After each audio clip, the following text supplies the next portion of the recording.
भगवान बुद्ध ने धर्म के प्राय सभी अन्य भावों को कुछ समय के लिए दूर रखकर केवल इसी भाव को संपूर्ण प्राधान्य दिया कि दुखों से पीड़ित संसार की सहायता करना ही मनुष्य का सर्वश्रेष्ठ कर्म है। परंतु फिर भी स्वार्थपूर्ण मैं पन की खोखलेपन की सत्यता को अनुभव करने के निमित्त आत्मानुसंधान में उन्हें भी अनेक वर्ष बिताने पड़े थे। भगवान बुद्ध से अधिक निस्वार्थ तथा अथक कर्मी हमारी उच्च से उच्च कल्पना के भी परे हैं, परंतु फिर भी उनकी अपेक्षा और किसी समस्त विषयों का रहस्य जानने के लिए इतना प्रबल संग्राम करना पड़ा। यह चिरंतन सत्य है कि जो कार्य जितना महान होता है उसके पीछे उतनी ही अपरोक्षानुभूति शक्ति विद्यमान रहती है। यदि एक कार्य प्रणाली पहले से ही निश्चित की हुई है तो उसे ब्यौरे सहित कार्य रूप में परिणत करने के लिए फिर चाहे भले ही अधिक एकाग्र चिंता शक्ति की आवश्यकता न पड़े, परंतु यह स्मरण रहना चाहिए कि प्रबल शक्ति तरंगे केवल प्रबल एकाग्रता का ही तो परिणाम है।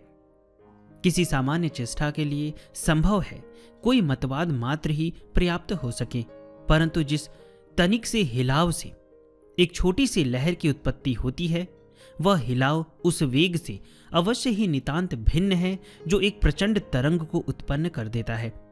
परंतु फिर भी यह छोटी सी लहर उस प्रचंड तरंग को उत्पन्न करने वाली शक्ति के एक क्षुद्र अंश का विकास मात्र है। इसके पूर्व कि हमारा मन निम्नतर कर्म भूमि में प्रबल कर्म तरंग उत्पन्न कर सके, आवश्यकता इस बात की होती है कि हम सच्चे तथा ठीक ठीक तथ्य के निकट पहुंच जाए। वे तथ्य भले ही विकट तथा भयप्रद क्यों न प्रतीत हो, हम सत्य शुद्ध सत्य का लाभ कर ले, उससे हमारे हृदय का प्रत्येक तंतु चाहे छिन्न भिन्न ही क्यों ना हो जाए, हम निस्वार्थ तथा निष्कपट उद्देश्य को प्राप्त कर ले। उसके उपार्जन में चाहे हमें अपने प्रत्येक अंग प्रत्यंग का बलिदान ही क्यों ना कर देना पड़े। सूक्ष्म वस्तु काल स्रोत में प्रवाहित होते होते व्यक्त भाव को धारण करने के लिए अपने चारों ओर स्थूल वस्तुओं को एकत्रित करती रहती है। अदृश्य दृश्य का स्वरूप धारण कर लेता है। जो बात संभव से प्रतीत होती थी वह वास्तविक रूप धारण कर लेती है। कारण कार्य में तथा विचार शारीरिक कार्यों में परिणत हो जाते हैं। आज प्रतिकूल परिस्थितियों के हेतु से कोई एक कारण भले ही रुद्ध रहे, परंतु आगे पीछे वह कार्य रूप में अवश्य ही परिणत होगा, तथा इसी प्रकार एक विचार भी आज वह चाहे जितना क्षीण क्यों ना हो, एक न एक दिन स्थूल क्रिया के रूप में अवश्य ही प्रकट हो, गौरवान्वित होगा। साथ ही हमें यह भी स्मरण रखना चाहिए कि इंद्रिय सुख उत्पादन करने की क्षमता की दृष्टि से ही किसी वस्तु का मूल्य आंकना उचित नहीं है। जो प्राणी जितनी अधिक निम्नावस्था में रहता है उतना ही अधिक वह इंद्रियों में सुख अनुभव करता है, तथा उतने ही अधिक परिमाण में वह इंद्रियों के राज्य में निवास करता है। सभ्यता, यथार्थ सभ्यता का अर्थ यही होना चाहिए कि वह पशु भावापन्न मानव जाति को अपनी शक्ति द्वारा इंद्रियातीत जगत में ले जा सके। उसे बाह्य सुख नहीं वरन उच्च और उच्चतर क्षेत्रों के दृश्य दिखलाकर उनका अनुभव करा सके। मनुष्य को इस बात का स्वतः सिद्ध ही ज्ञान रहता है, चाहे सभी अवस्थाओं में उसे इस बात का बोध स्पष्ट रूप से भले ही न रहता हो। ज्ञानमय जीवन के संबंध में उसके भिन्न भिन्न विचार हो सकते हैं, पर फिर भी उसके हृदय का यह स्वाभाविक भाव लुप्त नहीं होता। वह तो सदैव प्रकट होने की ही चेष्टा करता रहता है। इसलिए तो मनुष्य किसी बाजीगर, वैद्य, पुरोहित अथवा वैज्ञानिक के प्रति सम्मान दर्शाए बिना नहीं रह सकता। हम कह सकते हैं कि जिस परिमाण में मनुष्य इंद्रिय राज्य को छोड़कर उच्च भाव भूमि पर अवस्थान करने की क्षमता प्राप्त कर लेता है, जिस परिमाण में वह विशुद्ध चिंतन रूपी वायु अपने भीतर खींचने में समर्थ हो जाता है, तथा जितने अधिक समय तक वह उस उच्च अवस्था में रह सकता है, उसी परिमाण में वह अपनी उन्नति कर चुकता है।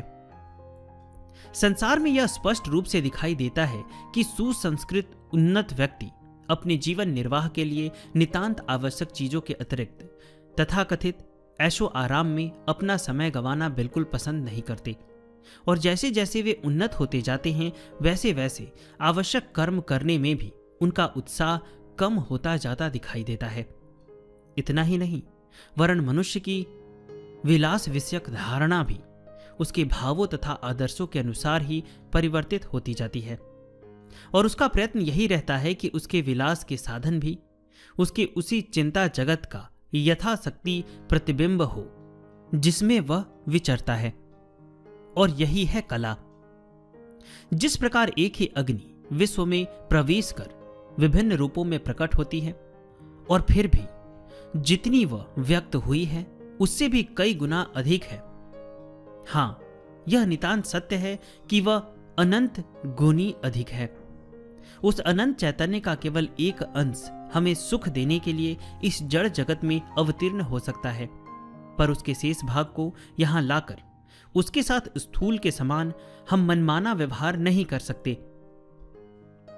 वह परम सूक्ष्म वस्तु हमारे दृष्टि क्षेत्र से सर्वदा ही बाहर निकल जाती है तथा उसे हमारे स्तर पर खींच लाने की हमारी जो चेष्टा होती है उसे देखकर मुस्कुराती है। इस विषय में हम यही कहेंगे कि मुहम्मद को ही पर्वत के निकट जाना बाध्य होगा। उसमें नहीं कहने की गुंजाइश नहीं। मनुष्य की यदि यह आकांक्षा हो कि वह उस अतीत प्रदेश के सौंदर्य का आनंद ले, वहां के विमल आलोक में विचरण करे तथा उसके प्राण उस विश्व कारण प्राण देवता के साथ अभेद ताल से नृत्य करे, तो उसे स्वयं ही उस राज्य में पदार्पण करना होगा। ज्ञान ही विस्मय राज्य का द्वार खोल देता है। ज्ञान ही पशु को देवता बना देता है। साथ ही हमें यह भी स्मरण रखना चाहिए कि जो ज्ञान हमें उस वस्तु के निकट पहुंचा देता है जिसे जान लेने से सब कुछ जाना जाता है, जो समस्त अन्य विद्याओं का हृदय स्वरूप है, जिसके स्पंदन से समस्त विज्ञान के मृत शरीर में प्राणों का संचार हो जाता है, वही आत्मज्ञान, वही धर्म विज्ञान निसंदेह सर्वश्रेष्ठ है, क्योंकि केवल वही मनुष्य को संपूर्ण ध्यानमय जीवन व्यतीत करने में समर्थ बना देता है। धन्य है वह देश जिसने उसे पराविद्या नाम से संबोधित किया है। यद्यपि कर्म जीवन में प्रायः संपूर्ण रूप से तत्व प्रकाशित होता दिखाई नहीं देता, परंतु फिर भी आदर्श कभी नष्ट नहीं होता। एक और हमारा यह कर्तव्य है कि हमें अपने आदर्श का कभी विस्मरण न होना चाहिए, चाहे हम उसकी ओर द्रुत गति से अग्रसर हो रहे हो अथवा धीरे धीरे धीमी गति से रेंगते हुए जा रहे हो। और दूसरी ओर हमें यह भी न भूलना चाहिए कि यद्यपि हम अपनी आंखों पर हाथ रखकर उसका प्रकाश ढांकने का पूरा प्रयत्न करते हैं, तथापि वह सर्वदा हमारे सम्मुख अस्पष्ट रूप से विद्यमान रहता ही है। आदर्श ही कर्म जीवन का प्राण है।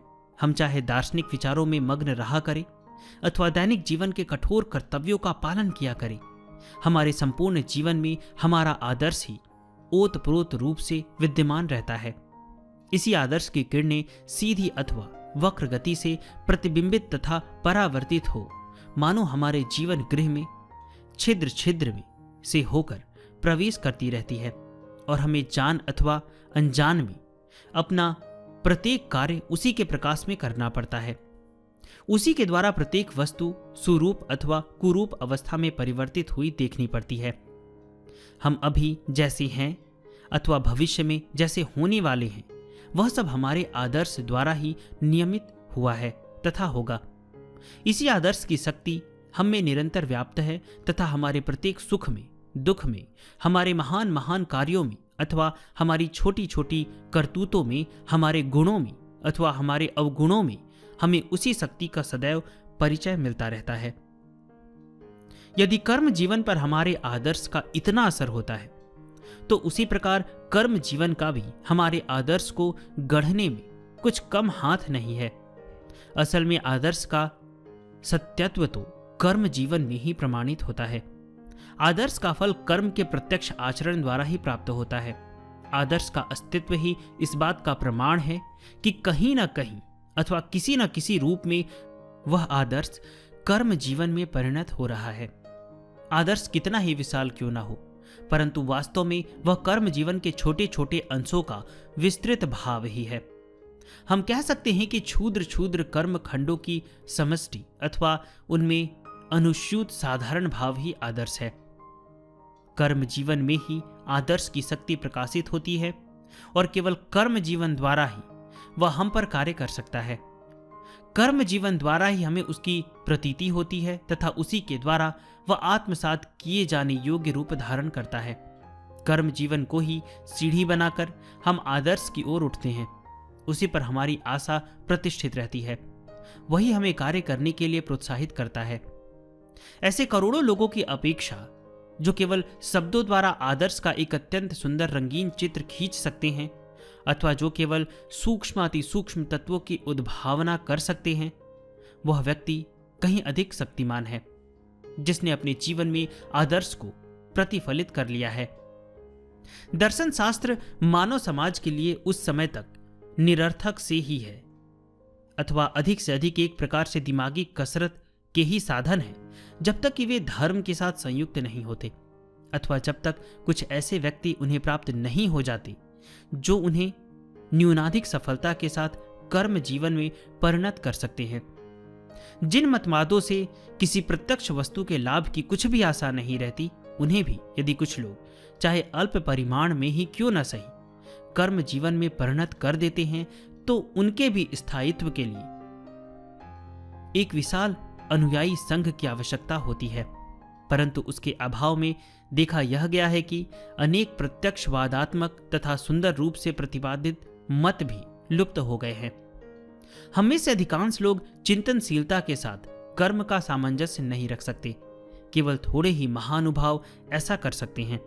देखने में बहुधा यही आता है कि हम में से अधिकांश व्यक्ति जब गंभीर मनन करने लग जाते हैं तो वे अपनी कार्य क्षमता खो बैठते हैं, और इसी प्रकार जो लोग अधिक कार्य में व्यस्त हो जाते हैं वे अपनी गंभीर चिंतन शक्ति गंवा बैठते हैं। यही कारण है कि अनेक महान चिंतनशील व्यक्तियों को अपने जीवन में उन्होंने जिन सब उच्च आदर्शों की उपलब्धि की है, उन्हें कार्य रूप में परिणत करने का भार काल को ही सौंपकर चल बसना पड़ता है। उनके विचार कार्य रूप में परिणत होने अथवा प्रचारित होने के लिए यह प्रतीक्षा ही बनी रहती है कि उन्हें कोई अधिक क्रियाशील व्यक्ति मिले। इन पंक्तियों को लिखते लिखते मानो हम अपने मानव चक्षु के सम्मुख उन कवचधारी पार्थ सारथी भगवान श्री कृष्ण को देख रहे हैं, जो दोनों विरोधी सैन्यों के बीच रथ पर खड़े होकर अपने बाएं हाथ से दृष्ट अश्वों को देख रहे हैं। और ऐसा प्रतीत होता है कि मानो वे अपनी तीक्ष्ण दृष्टि से उस प्रचंड सेना सागर को निहार रहे हैं तथा अपने स्वाभाविक ज्ञान द्वारा दोनों दलों की रण सज्जा को प्रत्येक अंश में आंक रहे हैं। साथ ही मानो हम उनके श्रीमुख से कर्म का वह अत्यद्भुत रहस्य सुन रहे हैं जिसने भयग्रस्त अर्जुन को रोमांचित कर दिया था। जो कर्म में अकर्म अर्थात विश्राम या शांति एवं अकर्म अर्थात शांति में कर्म देखता है, वही मनुष्यों में बुद्धिमान है, वही योगी है और उसी ने सब कर्म किए हैं। यही पूर्ण आदर्श है, परंतु बहुत ही कम लोग इस आदर्श को प्राप्त करते हैं। अतएव परिस्थिति जैसी भी हो, हमें उसे ग्रहण करना ही होगा तथा इतने से ही संतुष्ट होना होगा कि हम विभिन्न व्यक्तियों में प्रकाशित पूर्णता के भिन्न भिन्न पहलुओं को एकत्र प्रथित कर ले। धर्म के क्षेत्र में 4 प्रकार के साधक होते हैं। गंभीर चिंतनशील, जिन्हें ज्ञान योगी कहते हैं। दूसरे की सहायता के लिए प्रबल कर्मशील, जिन्हें कर्मयोगी कहते हैं। साहस के साथ आत्मानुभूति प्राप्त कर लेने में अग्रसर, जिन्हें राजयोगी कहते हैं। तथा शांत एवं विनम्र व्यक्ति, जिन्हें भक्ति योगी कहते हैं।